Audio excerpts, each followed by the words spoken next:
Sony's Spider-Man Universe (SSU) has experienced a rollercoaster of quality, oscillating between fun hits like Venom and disappointments such as Morbius and Madam Web. Now, J.C. Chandler's Kraven the Hunter has joined the fray. The film ambitiously aims to blend high-octane action with character-driven story, but a host of issues hold it back. Starring Aaron Taylor Johnson as Kraven, the film boasts a strong supporting cast, including Alessandro Nivola, Rhino, Ariana DeBose Calypso, Russell Crowe Kraven's father, Fred Hackinger Chameleon, and Christopher Abbott the Foreigner. While it strives to deliver thrilling action in a unique tone, an underdeveloped narrative and inconsistent screenplay prevent it from reaching its full potential. That said, Kraven the Hunter manages to stand out as the best SSU film since the first Venom, simply because it attempts to tell a cohesive story, exploring Kraven's primal nature. One of the film's strongest aspects is its portrayal of Kraven's primal instincts. Aaron Taylor Johnson delivers a compelling performance, especially in the brutal, animalistic fight sequences.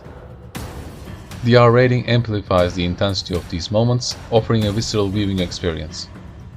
J.C. Chandler enhances this with a gritty atmosphere, giving the film an aesthetic edge.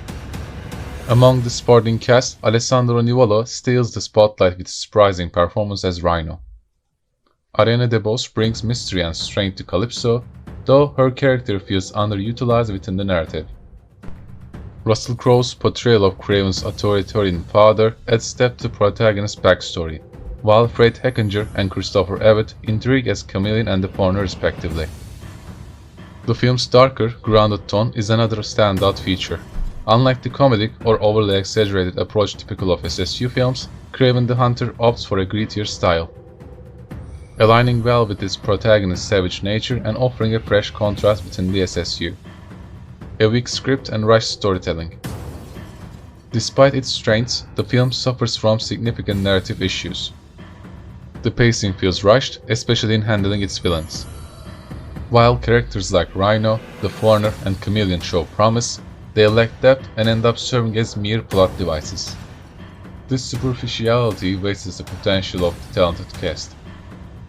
The script's weaknesses are also evident in its dialogue. Many lines come across as artificial, detracting from emotional weight of key scenes. Despite strong performances, Kraven's psychological struggle, a central theme, feels shallow, preventing the narrative from achieving the depth it aims for.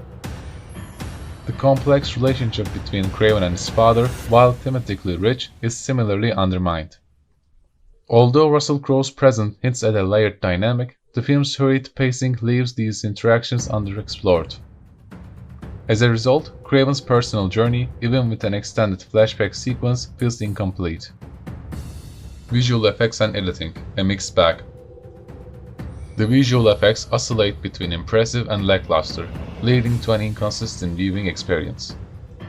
Some scenes successfully immerse the audience in Kraven's brutal world, while others suffer from poor CGI, disrupting the film's overall aesthetic. Editing issues further exacerbate these problems. Abrupt transitions and uneven pacing disrupt the narrative flow, weakening the impact of emotional and action-packed moments alike. Even the otherwise thrilling fight scenes sometimes struggle to fully engage due to choppy cuts. These flaws undermine the gritty tone of the film strives for.